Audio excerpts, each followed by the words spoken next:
എൻ്റെ പഠിത്തത്തെക്കുറിച്ച് ഞാൻ നേരത്തെ തന്നെ പറഞ്ഞു. മലയാളം മീഡിയത്തിലാണ് പഠിച്ചത്. പിന്നീട് +2 ഞാൻ ഹ്യൂമാനിറ്റീസ് എടുത്തു. ഡിഗ്രിക്ക് മലയാളം എടുത്തു. അതുകൊണ്ട് തന്നെ അതിനോട് ഭയങ്കര ഇഷ്ടം ഉണ്ട്. ഈ സംസ്കൃതം എന്നുള്ളത് ഒരു സംഭവമാണ്. പിന്നെ ഇംഗ്ലീഷ് പഠിക്കണം ഇതൊക്കെ ഉള്ളതുണ്ട് ഡിഗ്രിക്ക്. അപ്പോൾ അതിനുശേഷം ഞാൻ PGക്ക് മലയാളം തന്നെ എടുത്തു. വലിയൊരു സാഹിത്യ പ്രസ്ഥാനങ്ങളെക്കുറിച്ചുള്ള പഠിച്ച് ഇത്തിരി ഈ സാഹിത്യം പഠിച്ചവർക്ക് കൂടുതലും മനസ്സ് എന്ന് പറയുന്നൊരു സംഭവമാണ്. കാരണം ഈ സാഹിത്യ സൃഷ്ടികളൊക്കെ പഠിക്കുന്നതുകൊണ്ടാവാം എന്ന് തോന്നുന്നു. അതാകാം ഞാൻ എൻ്റെ മനസ്സിനെ കൂടുതലായിട്ട് ശ്രദ്ധിക്കാനും മറ്റുള്ളവരുടെ മനസ്സിനെക്കുറിച്ചൊക്കെ ചിന്തിക്കാനൊക്കെ തുടങ്ങിയത്. അങ്ങനെ ആവാമെന്ന് കരുതുന്നു. പിന്നെ കമ്പ്യൂട്ടർ TTC പിന്നെ ഇതുമായിട്ട് ബന്ധപ്പെട്ട കുറേ ജോലികളൊക്കെ ചെയ്തു. അപ്പോൾ എൻ്റെ പഠിത്തം എനിക്ക് പലപ്പോഴും ഒരു ചോദ്യചിഹ്നം പോലെ നിന്നിട്ടുണ്ട് പലരുടെയും മുന്നിൽ. എന്താണെന്ന് വെച്ചാൽ മലയാളികൾക്ക് ഏറ്റവും വലിയ പ്രശ്നം എന്ന് എനിക്ക് തോന്നിയിട്ടുള്ളത് മലയാളം തന്നെയാണ്. ഒന്ന് തുമ്മിയതാണ്. അപ്പം എവിടെ ചെന്നാലും നമ്മൾ മലയാളമാണ്. മലയാളം എന്ത് പഠിക്കാനാണ്? കുറേ കഥയും കവിതയും പഠിച്ചാൽ പോരെ. മലയാളമൊക്കെ എളുപ്പമല്ലേ എന്ന് പറഞ്ഞു. അപ്പം എല്ലാവർക്കും ആ കാഴ്ചപ്പാടുണ്ടെങ്കിൽ അത് തെറ്റായ ഒരു കാഴ്ചപ്പാടാണെന്ന് ഞാൻ ആദ്യം തന്നെ പറയുകയാണ്. ഏത് വിഷയം പഠിച്ചാലും ഏത് വിഷയം എടുത്താലും എല്ലാത്തിനും പ്രയാസമുണ്ട്. നമ്മൾ ഒരിക്കലും ഈ ഒരു ഇംഗ്ലീഷ് അറിയാവുന്ന അല്ലെങ്കിൽ മറ്റൊരു ഭാഷ അറിയാവുന്ന ഒരാളോട് ചെന്നിട്ട് മലയാളം നമ്മൾ പറയുന്നത് പോലെ അവർക്ക് പറയാൻ പറ്റില്ല. നമ്മൾ ഒരു ഭാഷയും അങ്ങനെ പറയാൻ പറ്റില്ല അല്ലേ? മലയാളി പറയുന്നത് പോലെ മലയാളം പറയാൻ മറ്റൊരാൾക്ക് കഴിയില്ല. തമിഴ് സംസാരിക്കുന്നവർ നമ്മൾ പറയുമെങ്കിലും അവരെ പോലെ പറയാൻ പറ്റില്ല. അതാണ് ഇപ്പോൾ ഇംഗ്ലീഷ് സംസാരിക്കുന്നവരുണ്ട്, പക്ഷേ ഇംഗ്ലീഷുകാർ പറയുന്നത് പോലെ പറയാൻ പറ്റില്ല. എത്ര ശ്രമിച്ചാലും പറ്റില്ല. അത് അവരുടേതായിട്ടുള്ള ഒരു രീതിയാണ്. മലയാളത്തിനും അതിൻ്റേതായിട്ടുള്ള രീതിയുണ്ട്. പക്ഷെ മലയാളത്തോട് മലയാളികൾക്ക് ഭയങ്കര പുച്ഛമാണ്. ചിലപ്പോൾ 1% ആളുകൾ കാണും പുച്ഛം എന്ന് പറയുന്നത് മലയാളം എന്ത് പഠിക്കാനാണ്. എനിക്ക് ട്യൂഷൻ സെൻ്റർ വെച്ച് അങ്ങനെ ഒരു സാറ് പറഞ്ഞു, മലയാളമൊക്കെ സെക്കൻഡൊക്കെ ചുമ്മാ വായിച്ചോളൂ. എനിക്ക് ആ സാറിനെ ഇപ്പോഴും എനിക്ക് ദേഷ്യമാണ് അങ്ങനെ പറഞ്ഞതുകൊണ്ട്. ഒരു കവിതയെന്ന് പറഞ്ഞു കഴിഞ്ഞാൽ അത് വളരെ നിസ്സാരമായിട്ട് മനസ്സിലാക്കാൻ പറ്റും എന്ന് കരുതിക്കൊണ്ട് അതിൽ നിന്നൊരു 10 ക്വസ്റ്റ്യൻ ചോദിച്ചു കഴിഞ്ഞാൽ അത് ഏതൊക്കെ രീതി ചോദിക്കുമെന്ന് പറയാൻ പറ്റില്ല. അതുമാത്രമല്ല, അക്ഷരത്തെറ്റില്ലാതെ എഴുതണം. അതൊരു വലിയ കാര്യമാണ്. നമുക്ക് മലയാളികളാണെന്ന് പറഞ്ഞിട്ട് എത്ര പേർക്കറിയാം അക്ഷരത്തെറ്റ്? ഇപ്പം ഈ പറയുന്ന ഞാൻ ഉൾപ്പെടെ ഇപ്പം ഞാൻ PG ചെയ്തെങ്കിലും ഞാൻ എഴുതുന്നതിൽ അക്ഷരത്തെറ്റ് വരുമല്ലോ. എനിക്ക് ഉറപ്പാണ് വരുമെന്നുള്ള കാര്യം. കാരണം നമ്മൾ വിചാരിക്കുന്ന അക്ഷരങ്ങളല്ല പല സ്ഥലത്തും കറക്റ്റായിട്ട് വരുന്നത്, ഉപയോഗിക്കേണ്ടത്.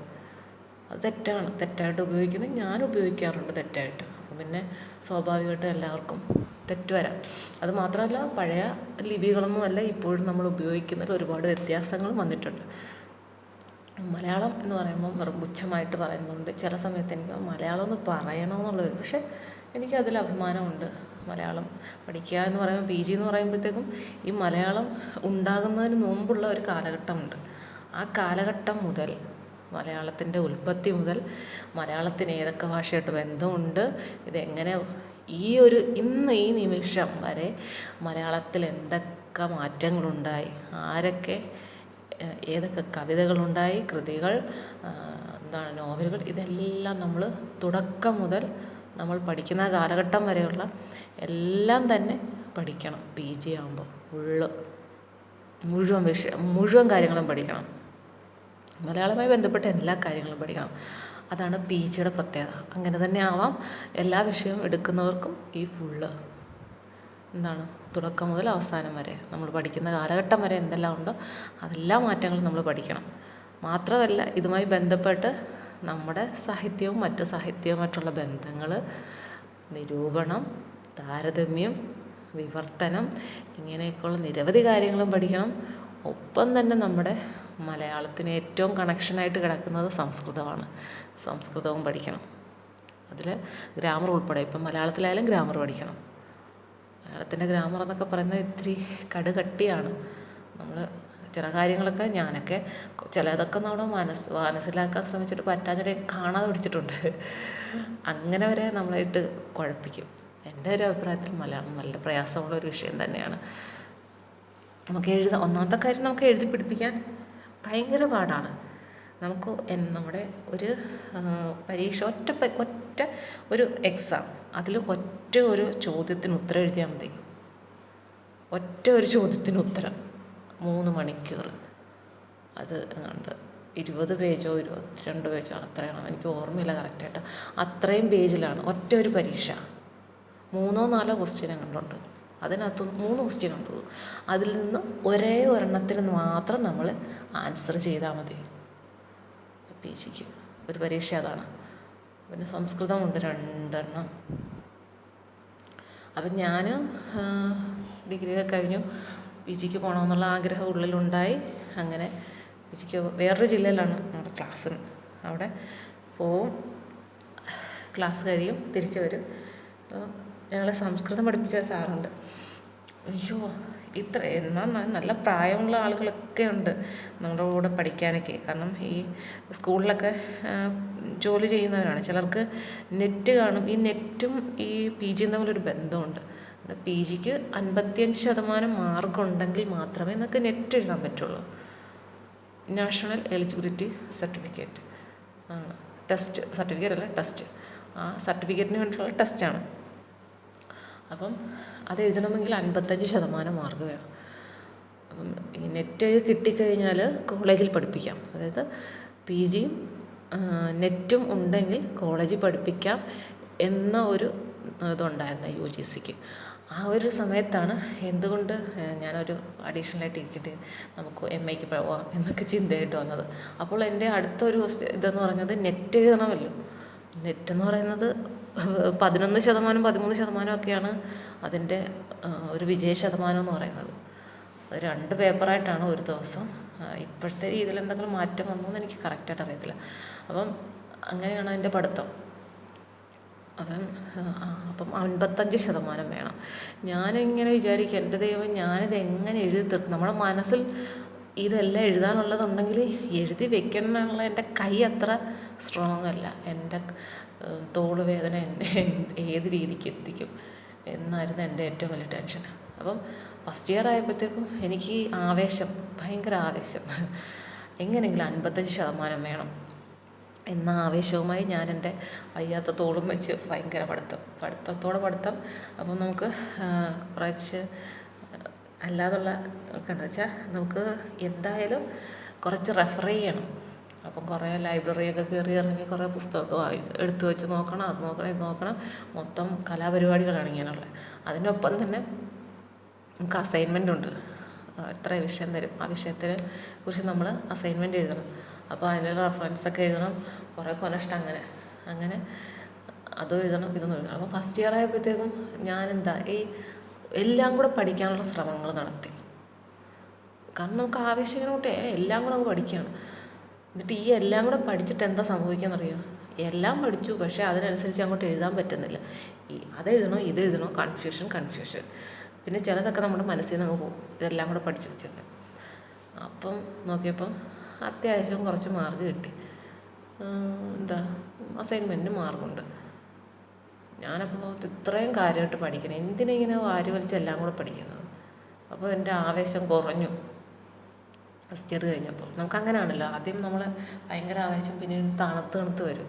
ആവേശം കുറഞ്ഞു കഴിഞ്ഞപ്പോഴത്തേക്കും സെക്കൻഡ് ഇയർ ആയപ്പോൾ ഞാൻ പുസ്തകം ഇങ്ങനെ എടുത്ത് വയ്ക്കും. ഓരോ വിഷയത്തിൻ്റെയും പുസ്തകം എടുത്ത് വയ്ക്കും. നോട്ട്സ് ഉണ്ട്. എന്നിട്ട് ഞാനിങ്ങനെ നമ്മൾ ക്ലാസ് എടുക്കുമ്പോൾ സാറ് പറയുമല്ലോ ഇതൊക്കെ ഇമ്പോർട്ടൻ്റ് ആണ്, അതിലൊക്കെ വെച്ചിട്ട് ഞാൻ ഏകദേശം ഇങ്ങനെ അടുക്കും ചിട്ടയായിട്ട് എഴുതി വെച്ചിട്ട് ഇതിൽ നിന്ന് അത് വന്നാൽ അതിൽ നിന്ന് ഇത് വന്നാൽ ഇങ്ങനെയൊക്കെ സെലക്ട് ചെയ്ത് ഞാൻ എഴുതി വെച്ചു. ഇത് ഇത്രയും ഞാൻ പഠിക്കുള്ളൂ എന്ന് ഞാൻ തീരുമാനിച്ചു. അങ്ങനെ തീരുമാനിച്ചതിന് ശേഷം ഞാൻ എഴുതി.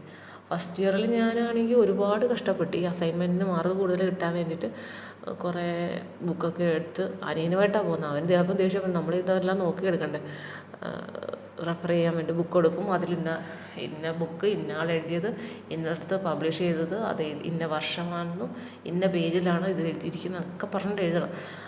അങ്ങനെയൊക്കെ എഴുതിയേക്കുന്ന ഒരു സമയം.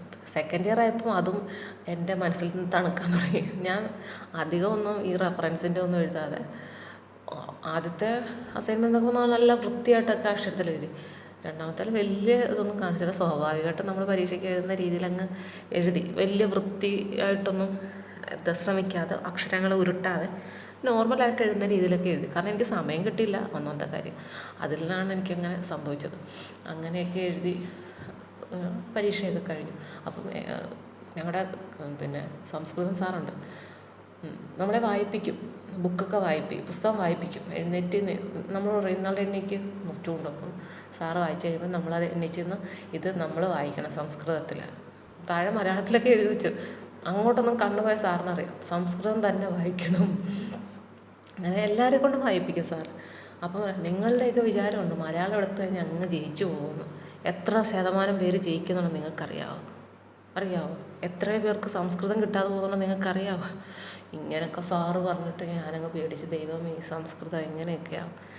അപ്പം ഞങ്ങളുടെ വീടിനടുത്തൊരു ടീച്ചറുണ്ട്. ടീച്ചറുടെ മെയിൻ സംസ്കൃതമാണ്. അപ്പം ഞാനിങ്ങനെ അറിഞ്ഞിട്ട് ടീച്ചറിനോട് ഞാൻ ചോദിച്ചു. ടീച്ചറിന് ഭയങ്കര ഇൻട്രസ്റ്റ് എന്ന് വെച്ചാൽ റിട്ടയർമെൻറ്റൊക്കെ കഴിഞ്ഞിട്ടിരിക്കുന്ന ആളാണ്.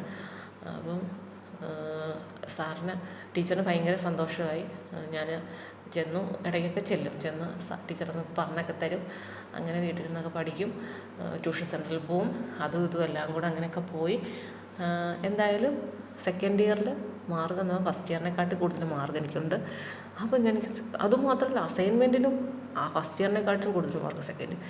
ഞാനപ്പോൾ ദൈവം ഈ ബുദ്ധി ആദ്യമേ തന്നെ ഇത്ര ആവേശം വേണ്ടായിരുന്നു, സെലക്ട് ചെയ്ത് പഠിക്കുന്നതായിരുന്നു നല്ലത്. ഈ ഒരു മൈൻഡ് എനിക്ക് അറിയാവുന്നത് കൊണ്ടാണ് ഞാനത് എൻ്റെ വേറെ വീഡിയോയിൽ പറഞ്ഞിട്ടുമുണ്ട്. നമ്മൾ സെലക്ട് ചെയ്ത് പഠിക്കുന്നത് നല്ലതായിരിക്കും എന്ന് പലരും പറഞ്ഞിട്ടുണ്ട്. ഇങ്ങനെ ഞാൻ മാത്രമല്ല, പലർക്കും ആ ഒരു അഭിപ്രായമുണ്ട്. അങ്ങനെ ഞാൻ ശതമാനം നോക്കിയപ്പോൾ 56% 1% കൂടുതൽ മേടിച്ചല്ലോ എന്നൊരാശ്വാസം. പിന്നെ എനിക്ക് പരീക്ഷയുടെ സമയത്തൊക്കെ എന്ന് വെച്ചാൽ ഇത് വലത് കൈയുടെ തോളൊക്കെ എന്താ പറയുക, നമ്മളൊരു സൂചി വെച്ച് കുത്തിയാൽ പോലും അറിയാത്ത രീതി ഇങ്ങനെ പെരുത്ത പോലായിരുന്നു ആ ഒരവസ്ഥ. പരീക്ഷയ്ക്കൊക്കെ എഴുതി കഴിഞ്ഞിട്ട് ദൂരെയാണ് സെൻറ്റർ. അപ്പോൾ ആ യാത്രയൊക്കെ എനിക്ക് എന്താ ഓർക്കുമ്പോൾ ശരിക്കും കഷ്ടപ്പെടുക. ചിലപ്പോൾ 8 മണിയൊക്കെ ആവും ബസ് സ്റ്റാൻഡിൽ വരുന്നത്. അപ്പോൾ അനിയൻ അവിടെ വന്ന് നിൽക്കും. അങ്ങനെ അവനുമായിട്ട് വണ്ടിയിൽ തിരിച്ചു വരുന്നത്. അങ്ങനെ കുറേ പരീക്ഷയുണ്ട് അതൊക്കെ. പിന്നെ വൈവയുണ്ട്. വൈവയ്ക്കാണെങ്കിൽ എല്ലാവരും പറഞ്ഞു നമ്മളൊരു കവിതയൊക്കെ പഠിച്ചുകൊണ്ട് ചെല്ലണം, നമ്മളോട് ചൊല്ലിക്കും എന്നൊക്കെ പറഞ്ഞു. അപ്പോൾ ഞങ്ങളെല്ലാവരും ഓരോന്നൊക്കെ പഠിച്ചു. അങ്ങനെ ഞാൻ ഒരു പ്രാവശ്യം ഇങ്ങനെ മനുവിൻ്റെ റിംഗ് ടൂണായിട്ട് കേട്ടത് ഒരു കവിതയാണ്, ആശാൻ്റെ ഒരു കവിതയാണ്. അപ്പം അത് ഞാനങ്ങ് ഇത് കൊള്ളാമല്ലോ, അങ്ങനെ അതിൽ കുറച്ച് വരികളൊക്കെ കാണാതെ പഠിച്ചു. എന്നിട്ട് വൈവയ്ക്കൊക്കെ കയറി. അപ്പം ഞങ്ങൾക്ക് ക്ലാസ് എടുത്ത ഒരു സാറുണ്ടായിരുന്നു. ആ സാറ് ക്ലാസ്സിൽ എന്താണോ ഒരു പ്രാവശ്യം പറഞ്ഞത് അത് തന്നെ എന്നോട് ചോദിച്ചു.